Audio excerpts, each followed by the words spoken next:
Bien-aimés frères et sœurs, que le Seigneur vous bénisse. Que son Saint-Nom soit loué et glorifié pour tout ce qu'il fait. Oui, tout à l'heure nous avons chanté. Qui est-ce qui pourra nous séparer de l'amour de Jésus-Christ? Oui, nous avons parcouru le monde, nous avons vécu des expériences et il n'y a rien qui est comparable à l'amour de Jésus-Christ. Et quand nous venons dans le Seigneur, la chose la plus précieuse et la plus glorieuse que le Seigneur ait fait pour nous, c'est que d'abord il nous a rachetés par son sang et au travers de cela, il nous a aussi donné des frères et des sœurs. Mais nous ne pouvons pas comprendre. Vous allez bien voir combien est précieux un frère qui a été racheté par le sang de Christ. C'est pourquoi le Seigneur, dans sa grâce, fait tout ce qui est à son pouvoir, afin que chacun se sente à l'aise, chacun se sente libre, chacun se sente fils et fille de Dieu. Lorsqu'un enfant est dans sa maison et qu'il ne ressent pas l'amour de son père, vous voyez automatiquement que cela est une tragédie. Cela devient pénible et difficile. C'est pourquoi il est bon de se sentir bien chez soi. Et nous n'avons pas d'autre lieu que la maison de Dieu. C'est pourquoi chacun, quand nous venons dans la maison du Seigneur, nous devons pouvoir nous sentir bien. Ce n'est pas la maison de quelqu'un, mais c'est la maison de notre Dieu. Pourquoi? Parce que c'est seule sa volonté qui est faite. Quand nous venons, nous mettons nos envies, nos désirs, nos personnalités de côté. Et nous venons nous fondre dans la volonté de Dieu. Amen. Et cette volonté-là, c'est sa parole. Amen. Et si nous demeurons dans sa parole, alors nous nous sentirons bien. Amen. Le Seigneur a tout donné. Si nous savons nous positionner comme il le désire dans sa parole, alors vous allez voir que chacun va s'épanouir comme il se doit. Et nous ne pouvons que également être les plus heureux et les plus privilégiés. Nous allons prendre nos Bibles. Le Seigneur est pour nous le parfait modèle. Dans le livre de Colossiens,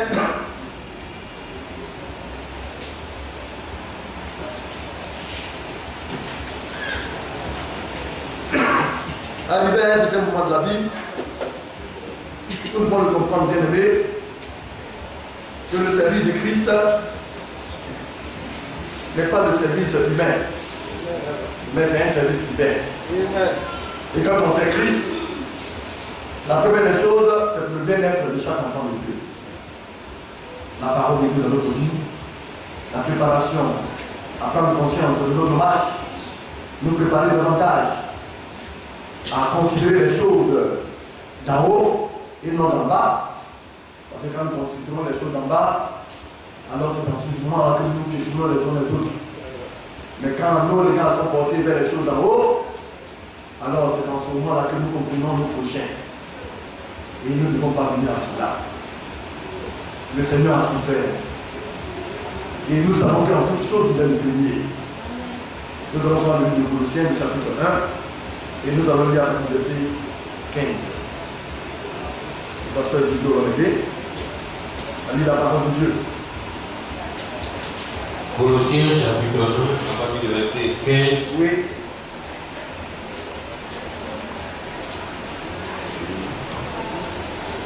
Le Fils est l'image du Dieu invisible, le premier-né de toute la création. Donc, le Fils, qui est le Fils de Dieu, nous savons que c'est Dieu manifesté dans la chair, bien aimé. Dieu a pris une forme humaine, il est devenu semblable à nous. Amen. Mais pourquoi l'a-t-il fait? C'est pour servir de modèle et d'exemple. Jésus n'a jamais agi. Jésus n'a fait que travailler pour le bien des autres, pour le bien de ses brebis. Alors nous voyons ici qu'il est l'image de Dieu. Le Dieu qu'on ne voit pas, le Dieu qu'on n'aperçoit pas, il s'est rendu visible au travers du Fils. Alléluia. Il est le premier-né de toute la création. Mais est-ce que Jésus a été le premier à être né? Non. Alléluia. La naissance de Jésus-Christ aujourd'hui marque plus de 2014 de notre époque. Mais avant lui, il y a eu des hommes tels qu'Adam qui sont nés. Mais de tous ceux qui sont nés, Adam il est mort d'aimer. Mais où est-il aujourd'hui? Adam est encore dans le tombeau. Comme on le dit. Alléluia. À moins qu'il soit un début, pour être de ceux-là réellement qui a été réellement, comme on le dit, enlevé. Mais avant que les élus de l'Ancien Testament, vous voyez, ne reviennent à la vie, il a fallu que d'abord le Christ meure et ressuscite. Alléluia. Et quand il est ressuscité, la Bible nous a fait savoir que plusieurs des morts de l'Ancien Testament ont apparu. Alléluia. Pour dire que de tous ceux qui sont nés de femmes, il a été le premier qui soit revenu à la vie. C'est le seul. Il a le pouvoir de donner la vie et il a le pouvoir de prendre la vie. C'est pourquoi il est le premier né de toute la création. De ceux-là qui meurent et ensuite qui ont la vie, c'est Christ qui a inauguré cela. C'est pourquoi il y a tout le premier né. Oui, frère, nous continuons. Le verset 16.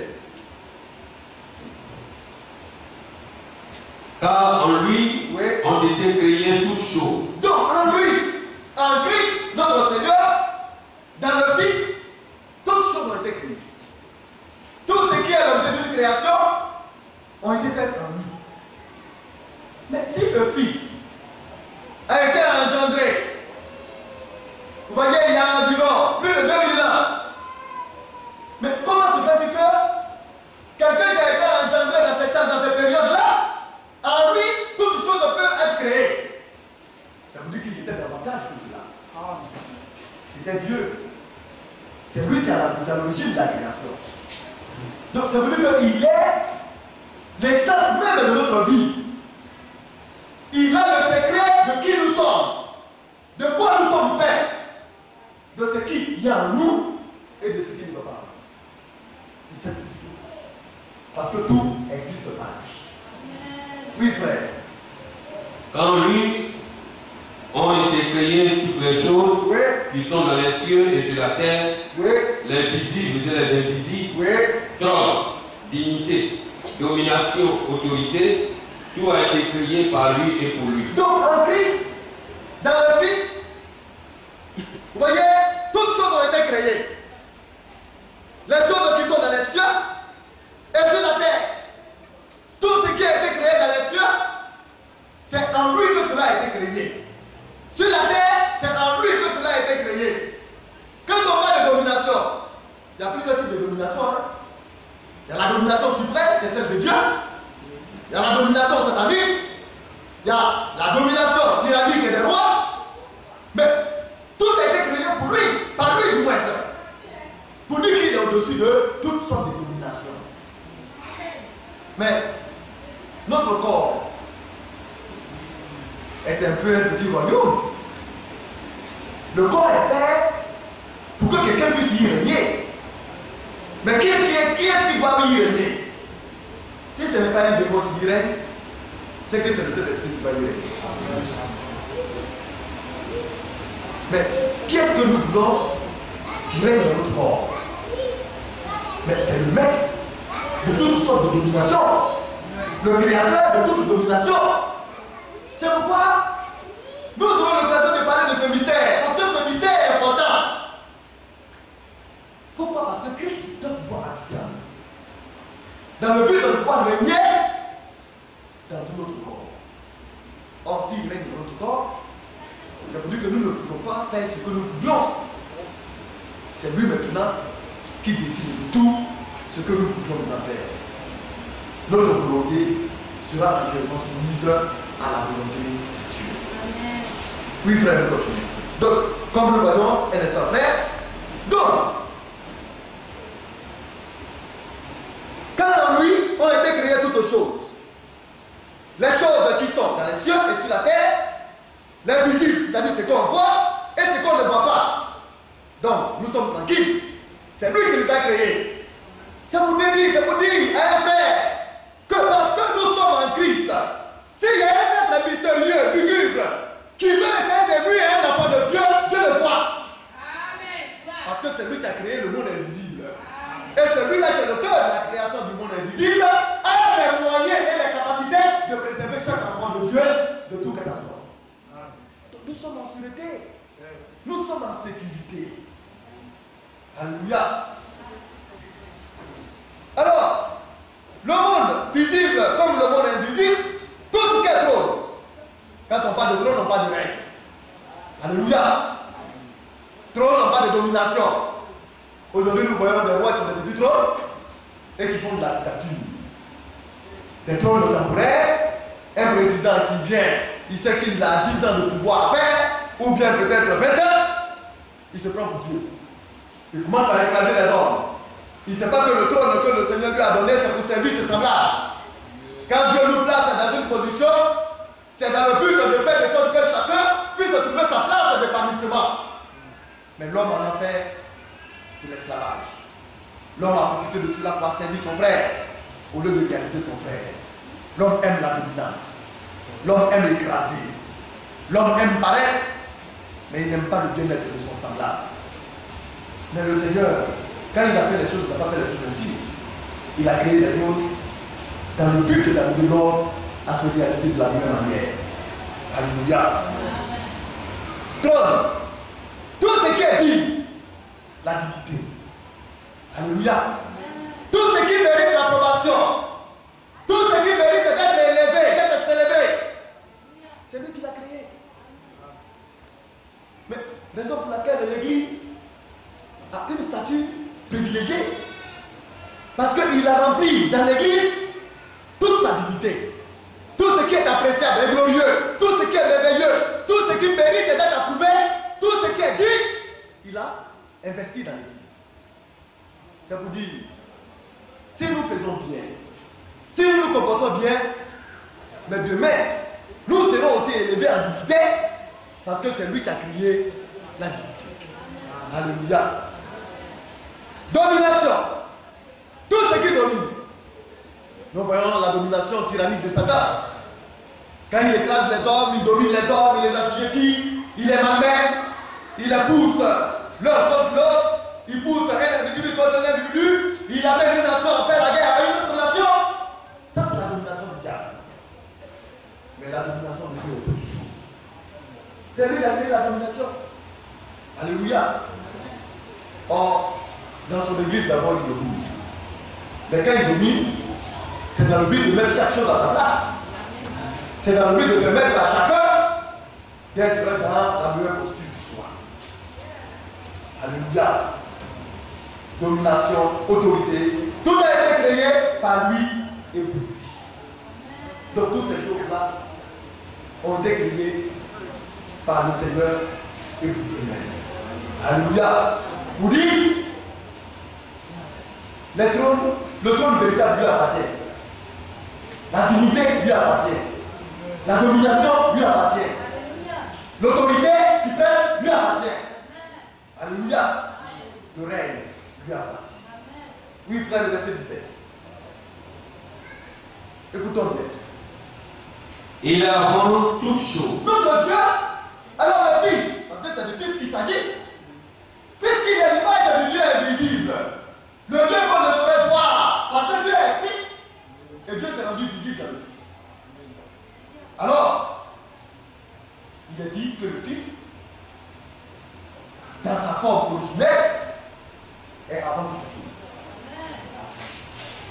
Qu'est-ce qui pouvait exister qui a été avant le Christ?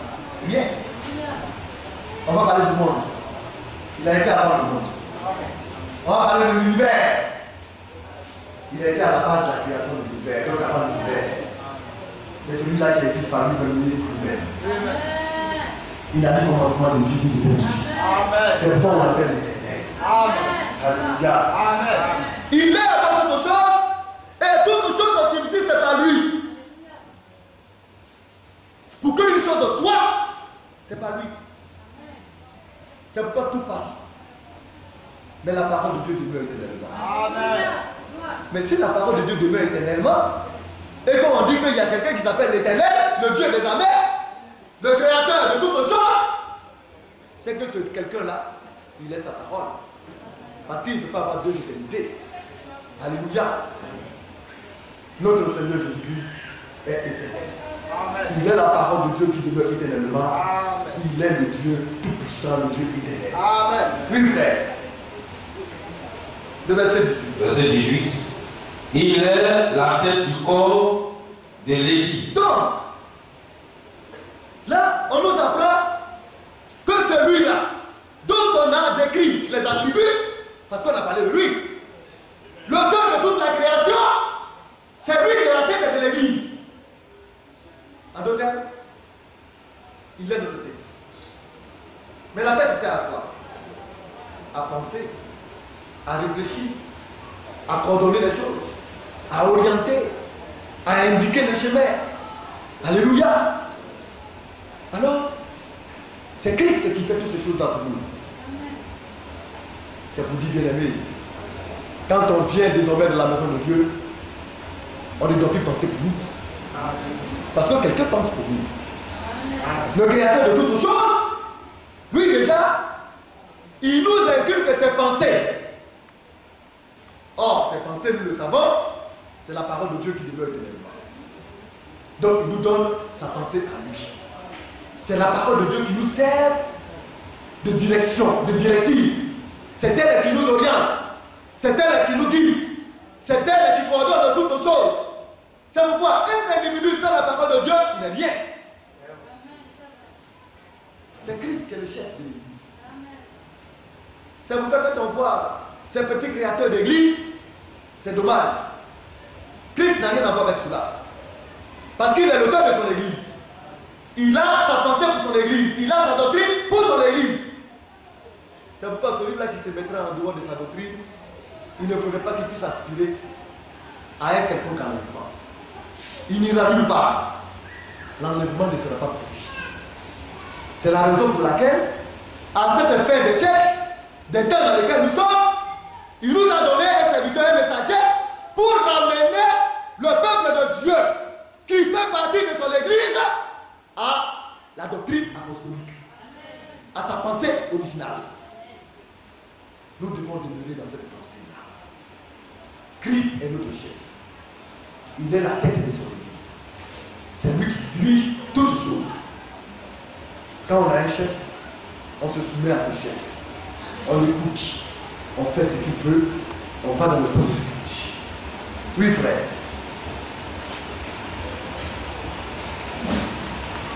Verset 19. Oui. Verset 18 d'abord. Il est la tête du corps de l'église. Oui.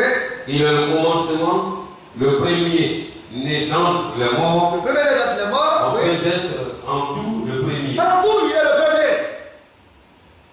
Donc, pour dire, si en tout, il est le premier, bien aimé, les serviteurs de Dieu passent à longueur de journée et prêchent. Tout l'élément de serviteur à Dieu, en prêchant, il a révélé, il a fait savoir que tout homme soit reconnu pour mentir sur Dieu seul pouvait. Mais la parole de Dieu dit qu'il est en toutes choses le premier.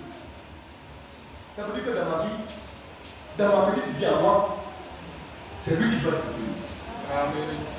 Dans mon foyer, encore, il doit lui laisser la place. Amen. N'est-ce pas? Amen. Dans ma maison, c'est lui encore qui a la place. Dans l'église, c'est lui encore qui a la place. Dans tous les domaines de la vie chrétienne, c'est lui qui peut commencer. Ça ne veut pas, si nous ne commençons pas avec Christ, tout ce que nous faisons sera parfait. Parce que lui, il a décidé d'être le premier en toutes choses.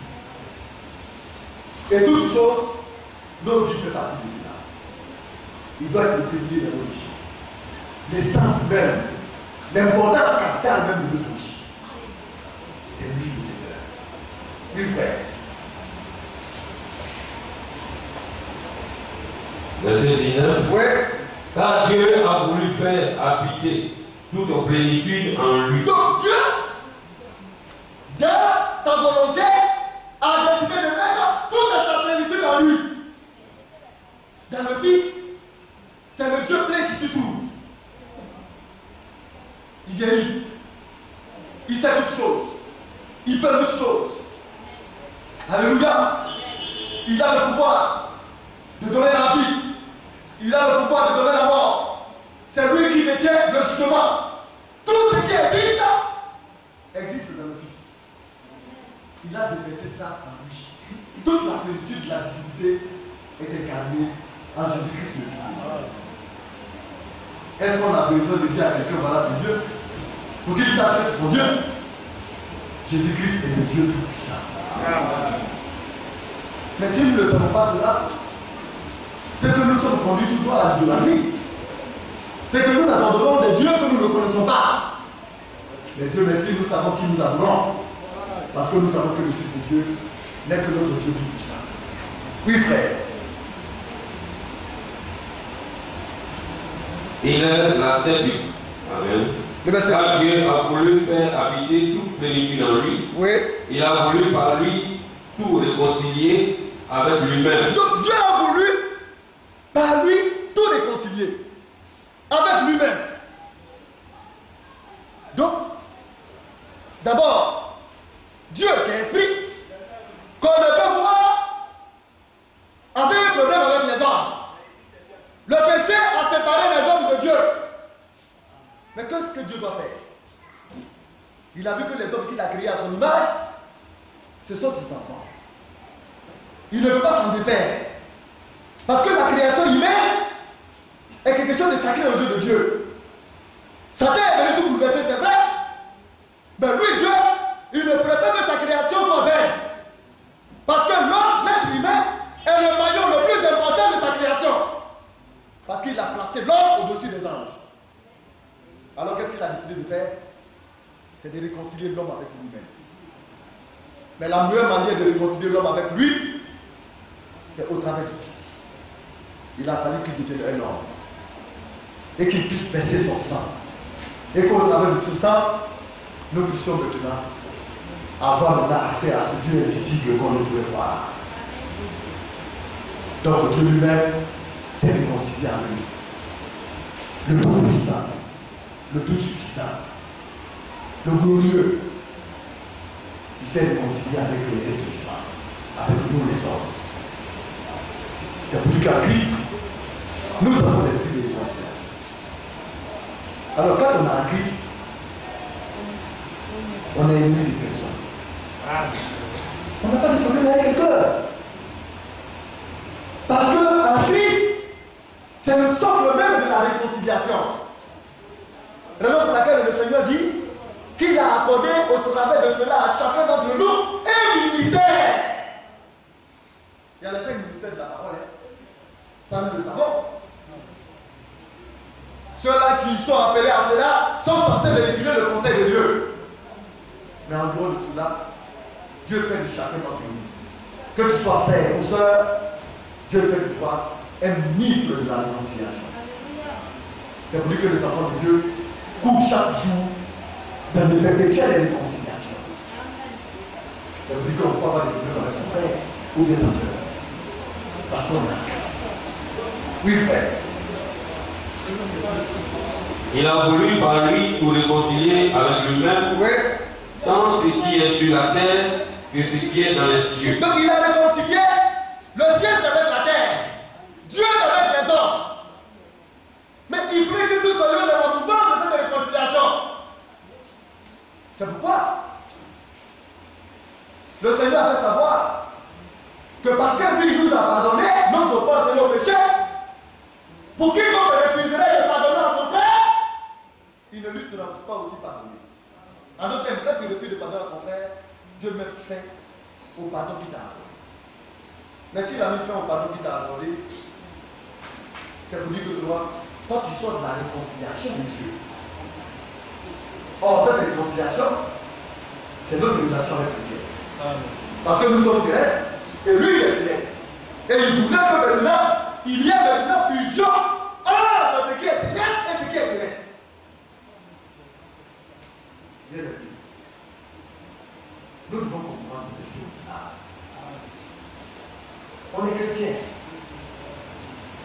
Il n'est pas chrétien qui veut. Il n'est pas chrétien qui ne comprend pas pourquoi il n'est pas chrétien. Ou bien pourquoi il est chrétien. Nous devons savoir pourquoi nous sommes chrétiens. Quand nous sommes chrétiens, nous avons des responsabilités, des devoirs. Nous avons des droits. Alléluia. Oui, frère, nous continuons.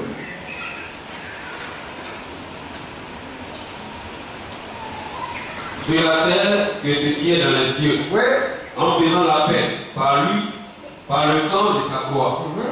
Et vous, qui étaient autrefois étrangers et ennemis par vos pensées. Donc par vos pensées, imaginez-vous, par la manière dont nous voyons, par la manière dont nous comprenons, par la manière dont nous appréhendons les choses, par nos pensées, nous étions ennemis avec Dieu. Ça veut dire que nos pensées sont souillées, nos pensées sont impures. C'est pourquoi lui il a dit, aucun homme ne prendra cette place. C'est moi qui vais être la tête pensante. C'est pourquoi je suis la tête de l'église. J'en suis le chef. C'est moi qui réfléchis et puis l'église exécute. Par nos pensées, nous étions ennemis. Alléluia. Étrangers. Or, un étranger, c'est quelqu'un qui est de passage. Quelqu'un dont même de qui on ne s'occupe pas. Parce qu'il n'est pas venu pour demeurer. Il est venu pour partir. Nos pensées faisaient de nous des étrangers et des ennemis de Dieu. Mais par le sang de Christ, il est venu briser tout cela. Oui, frère.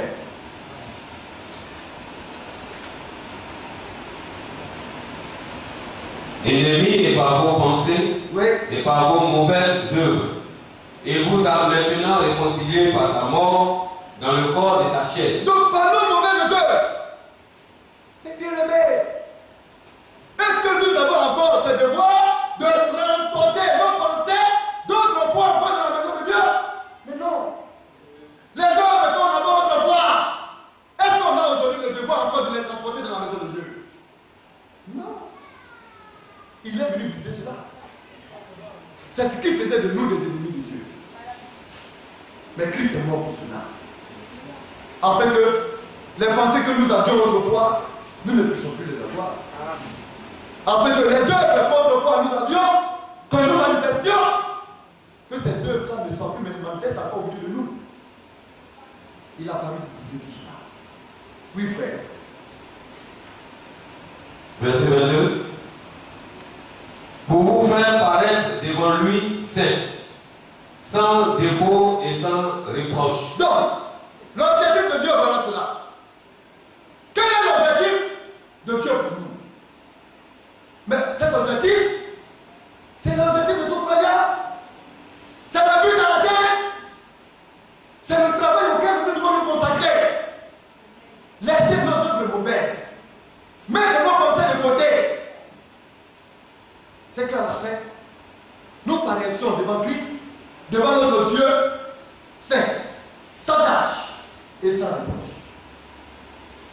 Pour décrire un peu le travail de notre perfectionnement. On n'est pas parfait, mais nous tentons. Oui, nous ne sommes pas de ceux-là qui disent que comme Christ a paru et qu'il est mort et qu'il a donné sa vie pour le péché, alors quand même que nous vivons dans le péché, nous vivons dans nos pensées souillées, dans nos mauvaises œuvres, le Seigneur nous rachètera ou bien nous irons au ciel. C'est faux. Il ne veut plus de ces choses-là. Nous devons bannir ces choses-là de nos langages et de nos comportements. Nous devons travailler pour le ciel. Oui, frère. Si du moins vous demeurez fondés et inébranlables dans la foi. Donc, le but, c'est que nous soyons fondés, enracinés. Or, la foi, elle vient de ce qu'on attend. Et ce qu'on attend vient de la parole de Christ. La parole de Christ qui est la pensée du Seigneur. Et dans cette pensée, nous devons être fondés. C'est dans elle que nous devons nous enraciner.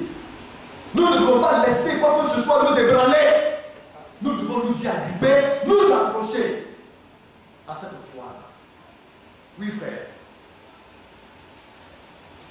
Dans la foi, sans vous détourner de l'espérance de l'évangile que vous avez entendu, qui a été prêché à toute créature sous le ciel, et dont moi, Paul, j'ai été fait ministre. Donc, l'évangile a été prêché sous le ciel à toute créature.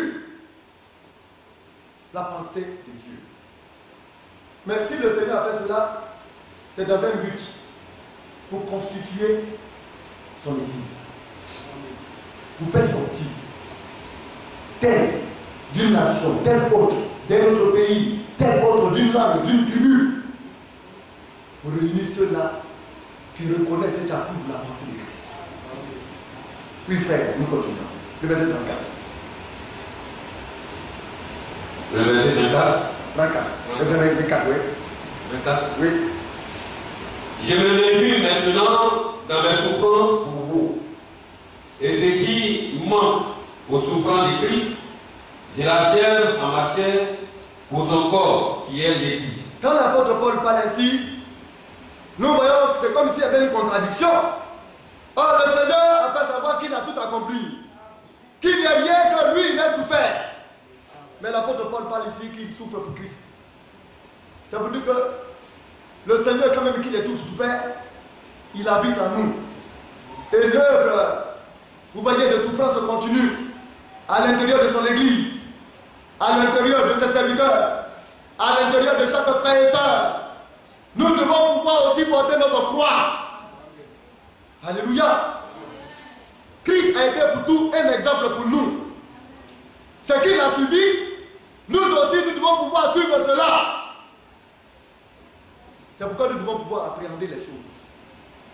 Quand une situation douloureuse vient, c'est vrai que c'est dur, c'est difficile. Au début, nous pouvons crier, nous pouvons pleurer.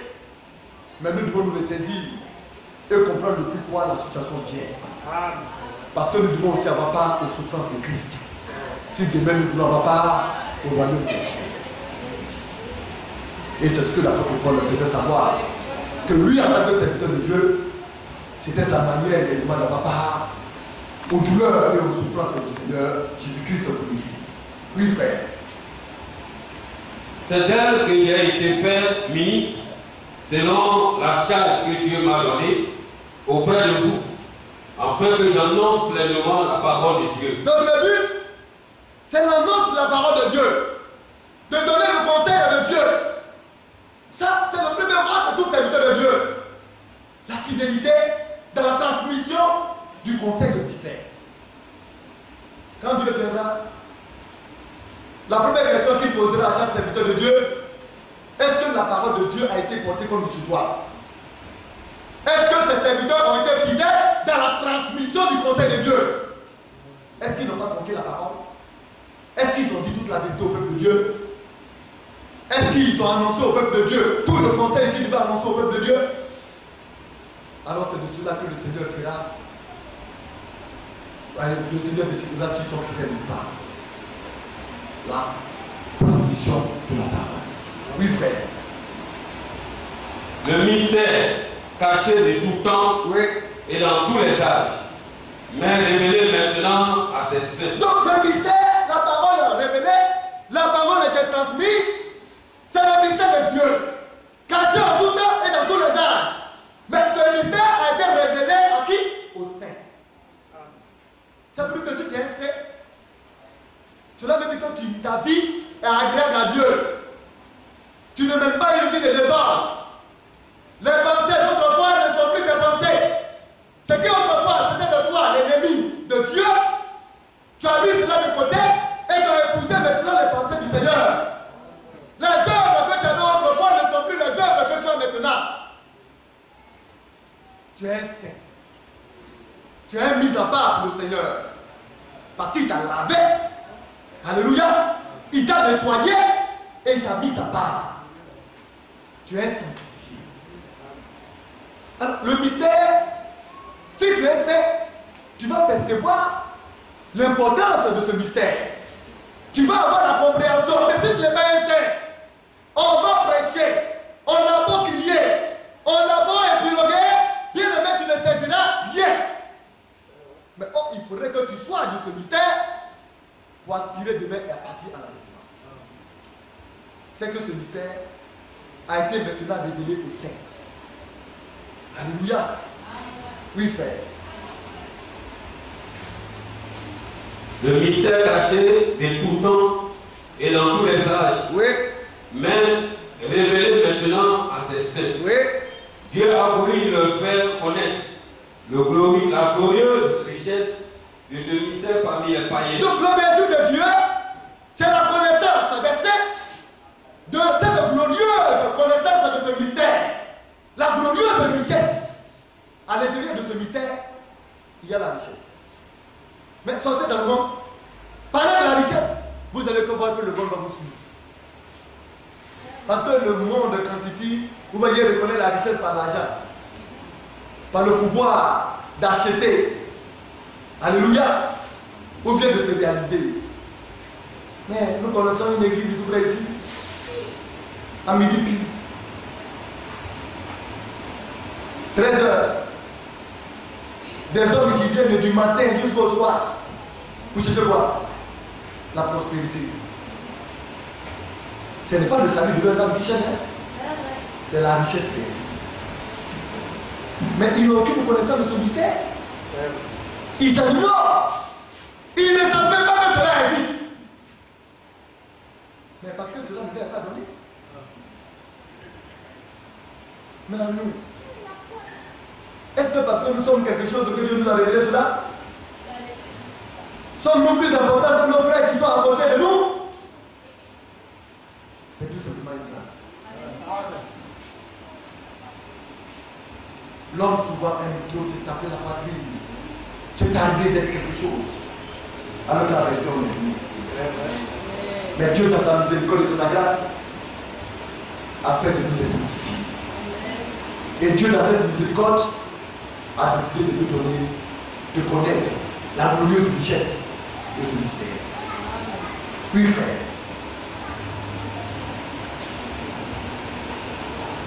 Savoir Christ en vous, l'espérance de la gloire. Donc, ce mystère, c'est le fait de savoir que Christ est en nous. Et le fait qu'il soit en nous, c'est l'espérance de la gloire. L'espérance de toute élévation. Alléluia. Mais Christ en nous, c'est pas. Il y en a qui vont s'asseoir pour dire, mais on dit Christ en nous. Mais ça, c'est pas nouveau. Je sais que Christ est en moi. Mais Dieu dit que c'est un mystère.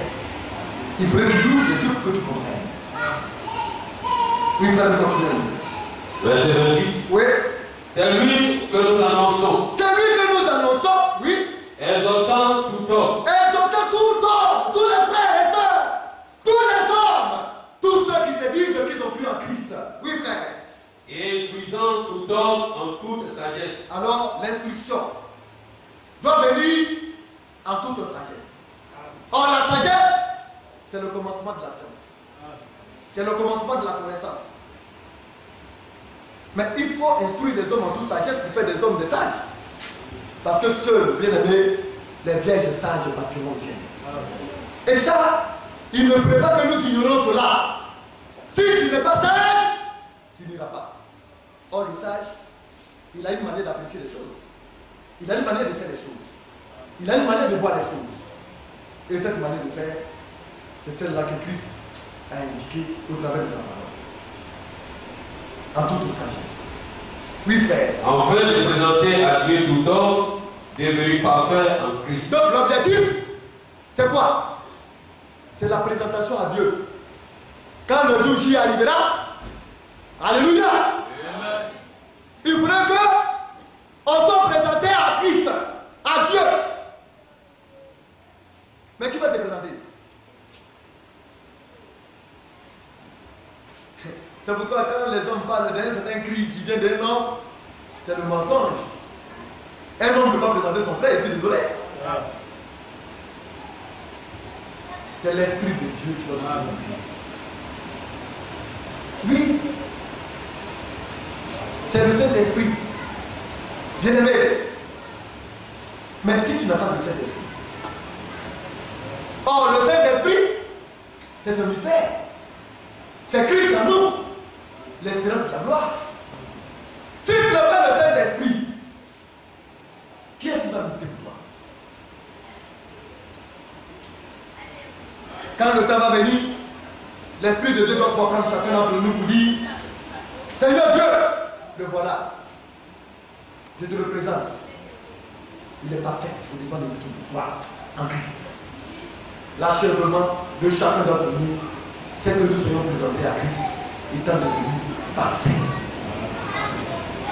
Mais avant d'arriver à là, nous faisons des efforts pour atteindre cette perfection. frère, il y a telle chose qui ne va pas. Ah, telle chose ne va pas. En toute humilité et simplicité, j'appréhende cela. Sans orgueil. Parce que ma bataille, c'est cela. C'est mon perfectionnement. Je travaille à cela. À l'église, la parole de Dieu me sensibilise. Le Seigneur m'interpelle. Les serviteurs de Dieu prêchent. Le conseil de Dieu m'est donné. La sagesse de Dieu, dans laquelle elle renferme toute la richesse de la parole, m'est donnée.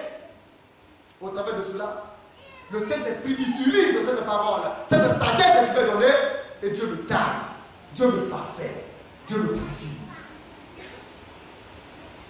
En toute humilité en l'acceptant, je finirai par être présenté par l'Esprit de Dieu, autant marqué comme étant parfait à Christ. Ah. Chacun doit y prendre conscience. Quand on sait cela, on ne s'occupe plus des choses dérisoires. Parce que quand tu es en train de marcher, tu te poses la question, si le Seigneur venait demain, ou bien aujourd'hui soir, quand deviendra-t-il ma vie? Est-ce que je suis prêt? C'est de cela qu'il s'agit.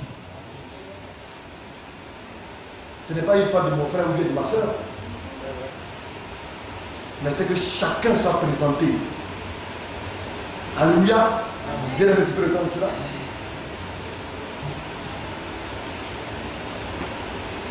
Verset 28. Oui.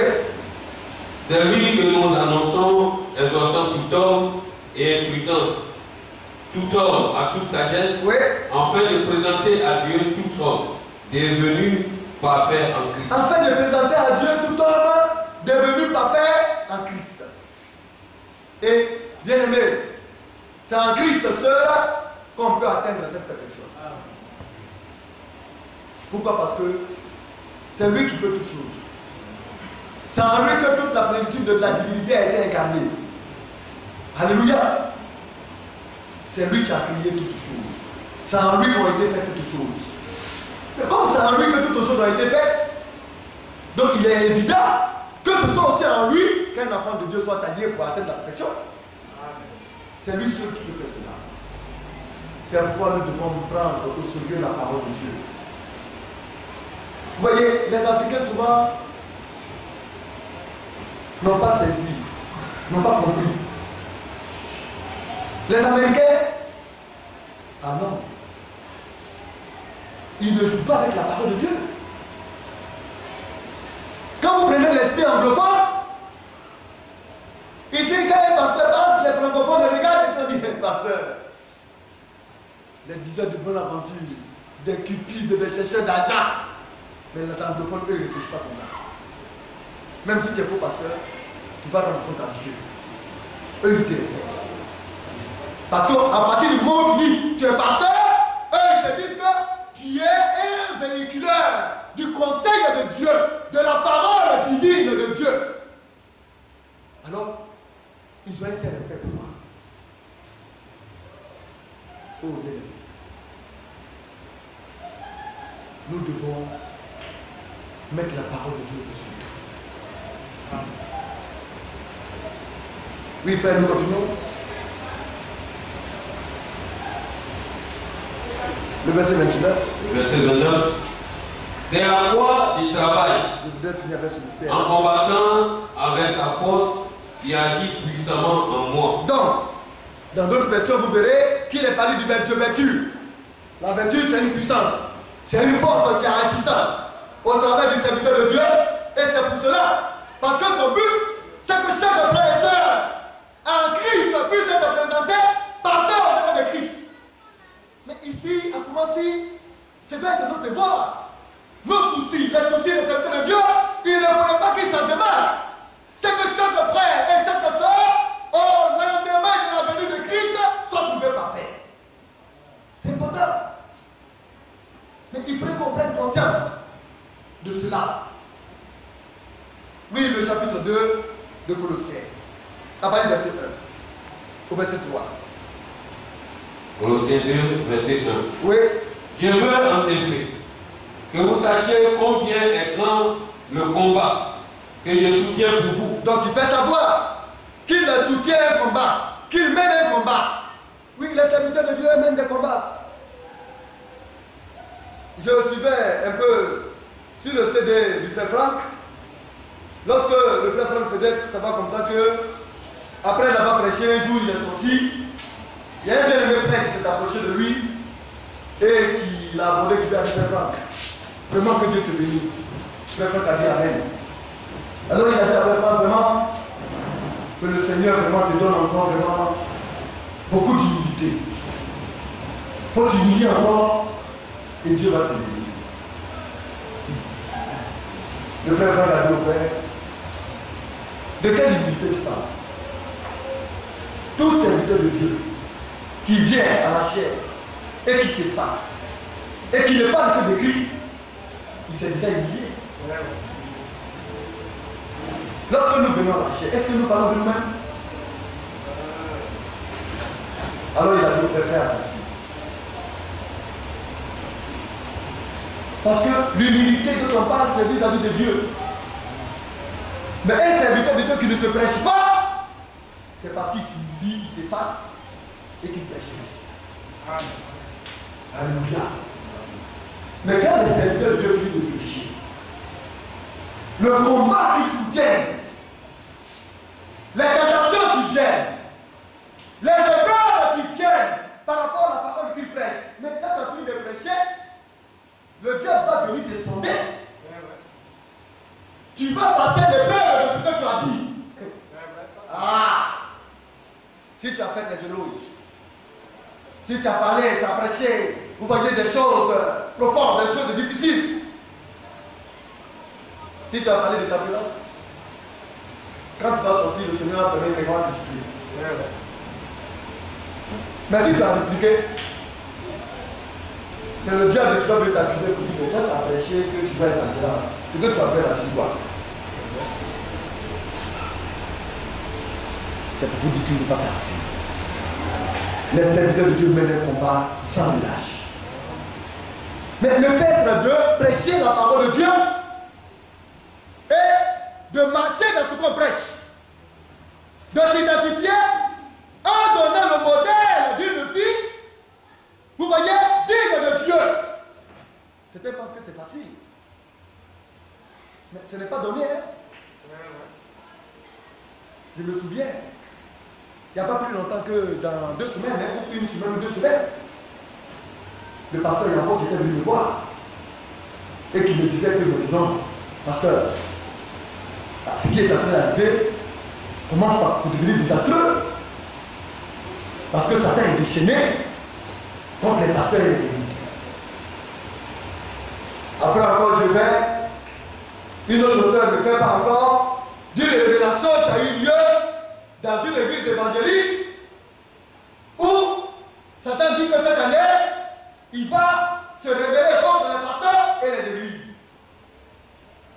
Comme m'a dit ça Thierry, le combat de Satan contre l'église n'est pas d'aujourd'hui. Donc c'est aujourd'hui que Satan va se décider contre les pasteurs et l'église. C'est que Dieu demande les pasteurs à une autre ici dans le cadre de la parole de Dieu. C'est tout. Ça a été toujours le combat. C'est vrai.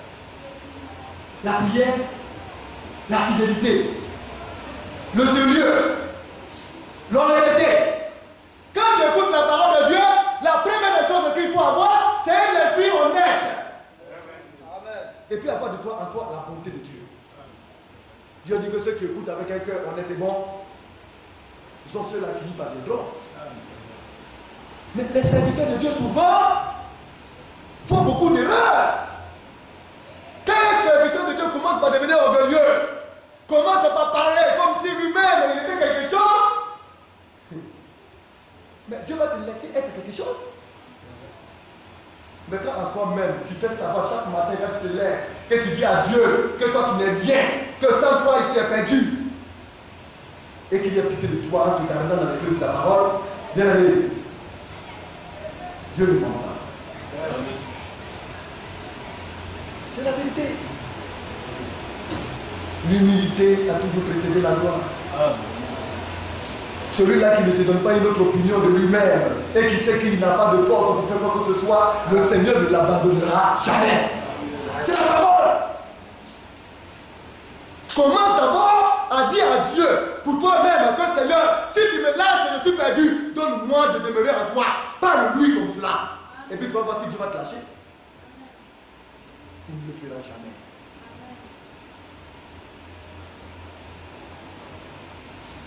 C'est pourquoi nous devons avoir confiance en Dieu. L'œuvre de Dieu n'est pas une œuvre humaine. Vivre la parole de Dieu n'est pas l'action d'un homme. C'est le Saint-Esprit. C'est le Saint-Esprit.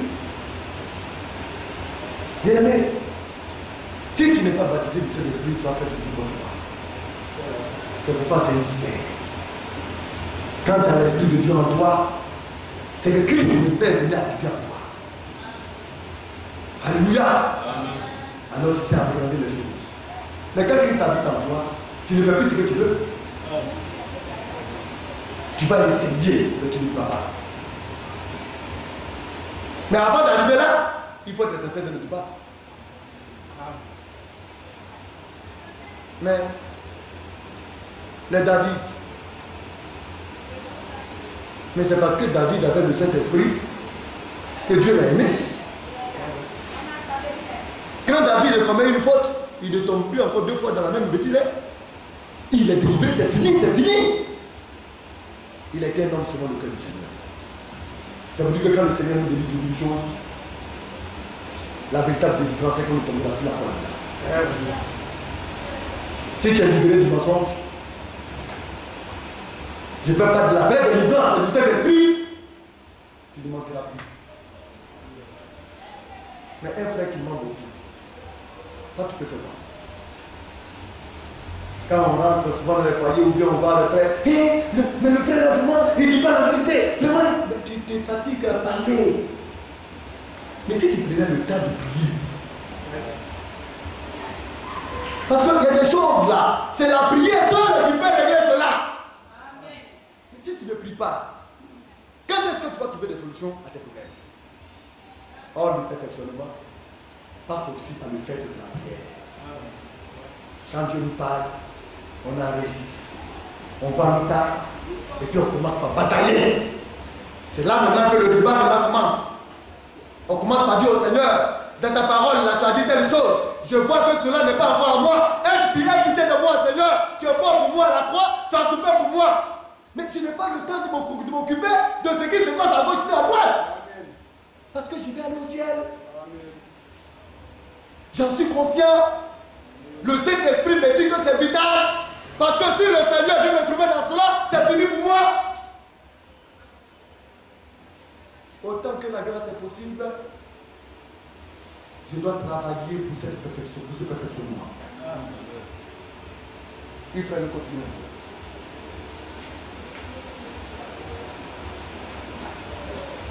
Verset 1 toujours. Oui.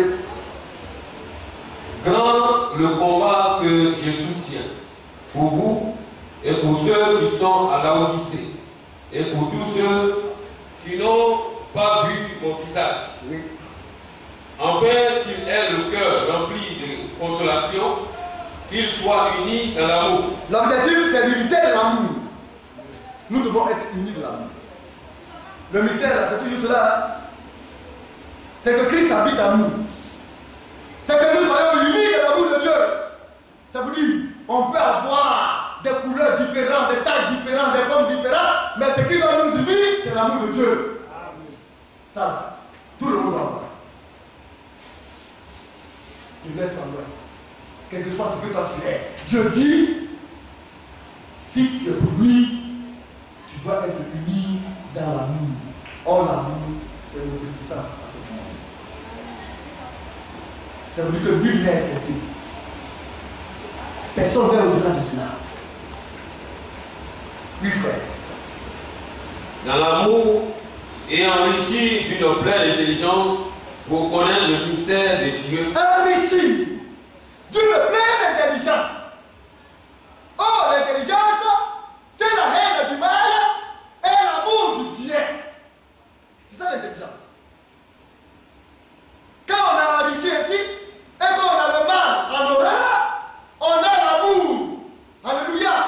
À cœur, alors Dieu dit, on devient intelligent et on devient riche. on s'enrichit dans la connaissance de ce mystère. Alléluia. Oui, frère, nous continuons. Pour connaître le mystère de Dieu, savoir Christ. Oui. Mystère dans lequel sont cachés tous les trésors de la sagesse et de la connaissance. Alors, Christ est le mystère de Dieu, dans lequel est caché tous les trésors de la sagesse et de la connaissance. Si tu veux être sage, si tu veux connaître Dieu, si tu veux être enrichi, est Christ en toi.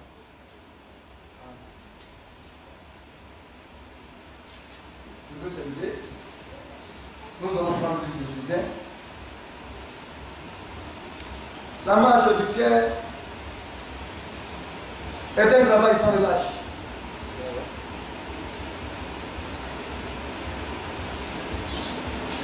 Le diable, qu'est-ce qu'il fait? Il va amener la fête pour te distraire. Si tu es rassasié, il va amener des problèmes. Autre problème. Il va amener des désaccords pour t'éloigner de l'objectif à atteindre. Chacun a un travail à faire. Nous-mêmes d'abord de manière individuelle, vis-à-vis de Christ et de sa parole. Maintenant, ceux qui sont mariés encore, ça devient compliqué. Les frères viennent, ils dansent, on chante. Toi et une femme. Si tu n'as pas exécuté ce que Christ a donné dans sa parole, tu n'iras pas en femme. C'est sa parole. Toi et un frère, par rapport à ce mystère, si tu n'as pas fait ce que Christ a recommandé, tu n'iras pas. Donc un frère qui est seul, qui n'est pas marié, sa situation est moins compliquée. Quand il se marie, sa situation devient encore plus large. Ses préoccupations s'étendent. Parce que plus tu as des obligations,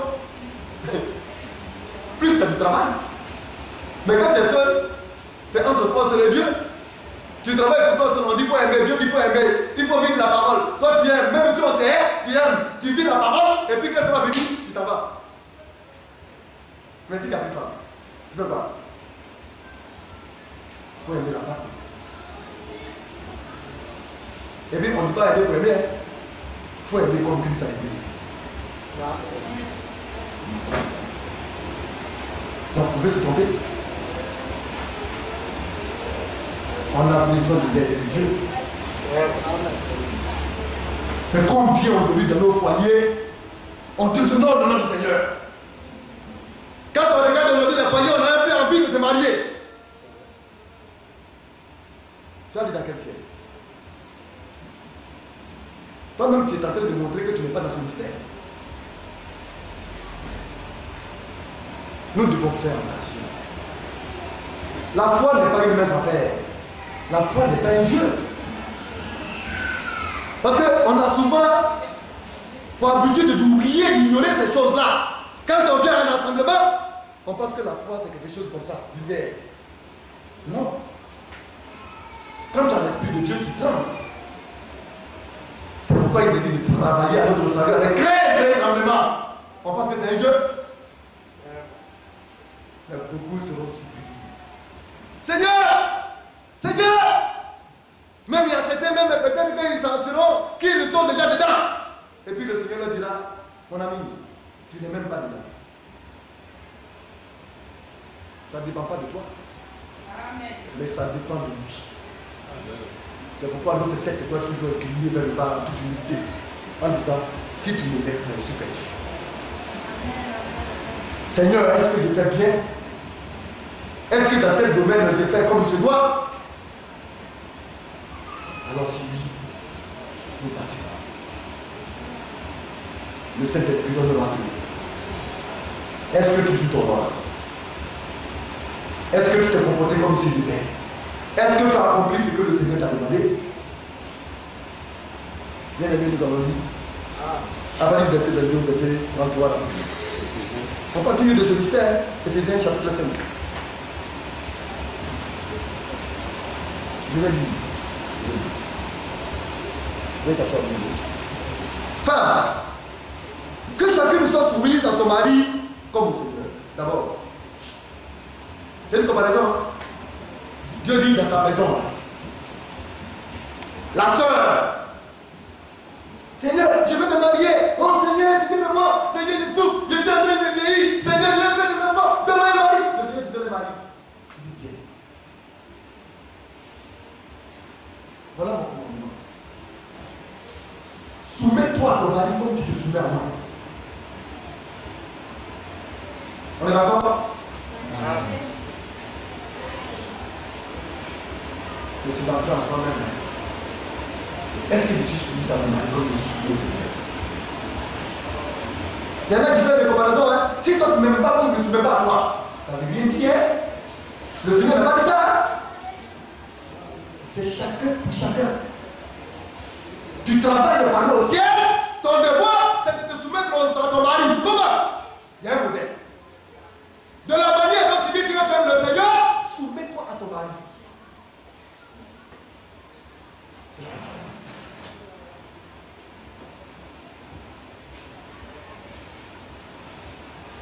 Comme au Seigneur, quand le mari est le chef de la femme, nous avons dit tout à l'heure que Christ est le chef de l'église. Hein? Comme Christ est le chef de l'église, qui est son corps et dont il est le sauveur. Or, de même que l'église est soumise à Christ, mais l'église là, elle est là pour mimer la pensée de Christ, pour exécuter tout ce que Christ pense. C'est lui la tête. Il est content.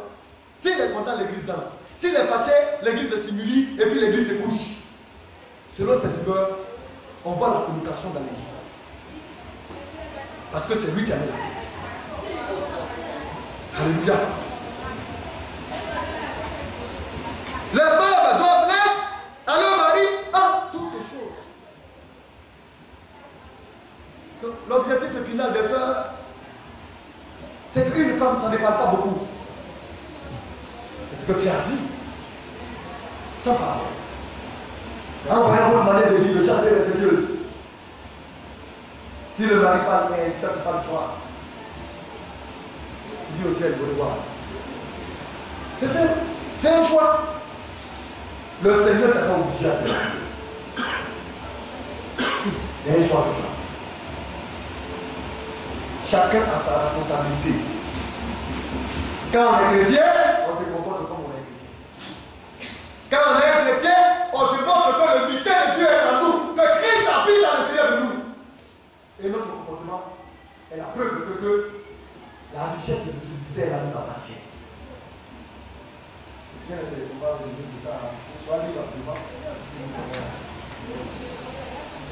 Nous avons Nous sommes au verset 25. oui. Mari, que chacun aime sa femme, comme Christ a aimé l'Église. Écoutons bien, nous allons revenir là-dessus. Oui. Et s'est livré lui-même pour elle, afin de la sanctifier, en la purifiant et en la lavant par l'eau de la parole. Donc, le temps est avancé.